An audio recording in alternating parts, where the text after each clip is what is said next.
ভাইজান আজকে কেমন শীত পড়তেছে?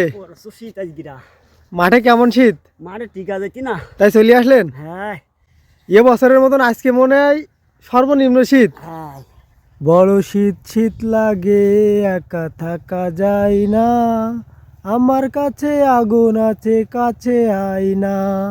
বন্ধুরা, আমার একটি গান কিন্তু রয়েছে।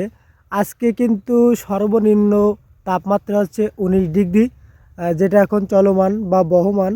আর আজকে সর্বোচ্চ তাপমাত্রা রয়েছে 23 ডিগ্রি। তার মানে সামান্য গরম বা সামান্য রোদ বেরোনোর আশঙ্কা কিন্তু রয়েছে। তবে আজকে যে পরিমাণ শীত পড়তেছে, এই শীতে কিন্তু অনেকে এখনও ঘর থেকে বেরোতে পারতেছে না। তবে যার যার জরুরি কাজ রয়েছে তারা কিন্তু ঠিকই এই শীতকে উপেক্ষা করে ঘর থেকে বেরিয়ে বিভিন্ন কাজকামে চলে যাচ্ছে।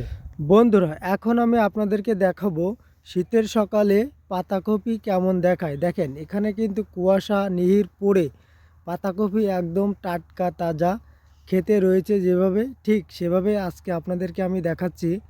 দেখেন, এখানে কিন্তু কয়েকটা পাতাকপি বড় হয়ে গিয়েছে। দেখেন এই পাতাগুলোর ধরন, এগুলো কিন্তু আস্তে আস্তে এভাবে এভাবে বুঝে যাবে বা আটকে যাবে। এভাবে আটকে যাওয়ার পরে কিন্তু একটা পরিপূর্ণ পাতাকপি তৈরি হবে। দেখতে পাচ্ছেন এখানে এই পাতাকপিটি কিন্তু এখনও ছোট, কারণ এখানে অল্প পাতা একসঙ্গে জমা হয়েছে। এখানে দেখতে পাচ্ছেন এই পাতাটাও কিন্তু অল্প জমা হয়েছে। তারই পাশে দেখেন অনেক বড় একটি, মানে এখানে বেশি পাতা জমা হয়েছে, এই কারণে কিন্তু এটা বড় দেখাচ্ছে।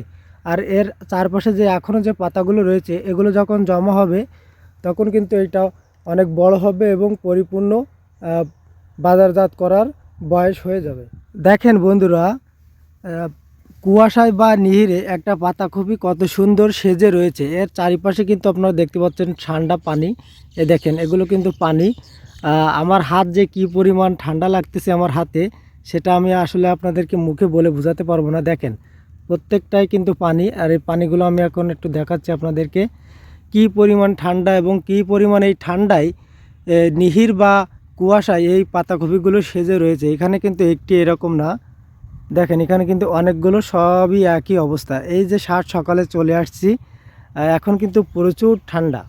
এখানে আপনারা দেখতে পাচ্ছেন সরিষা, এই সরিষাগুলো কিন্তু মোটামুটি একটা পরিপক্ক হয়েছে, মানে ফুলের পরে যে দানা, সে দানা কিন্তু এখানে চলে আসছে। আপনারা দেখতে পাচ্ছেন অনেক বড় একটি ক্ষেত। দেখেন এখানে কিন্তু এই গাছটিতে কতগুলো ফল রয়েছে, একদম গোড়া থেকে আগা পর্যন্ত কি সুন্দর ফল। দেখেন বন্ধুরা, কি পরিমাণ সরিষা হয়েছে এখানে, দেখে আমার কিন্তু খুবই ভালো লাগছে। আমি একেবারে মুগ্ধ হয়ে গেলাম। কত সুন্দর কি পরিমাণ সরিষা হয়েছে, মানে এটা দেখে আপনাদেরকে না দেখিয়ে পারলাম না। দেখেন প্রকৃতির এই অপরূপ সৌন্দর্য দেখতে হলে আপনাদের কিন্তু প্রকৃতির মাঝে আসতেই হবে।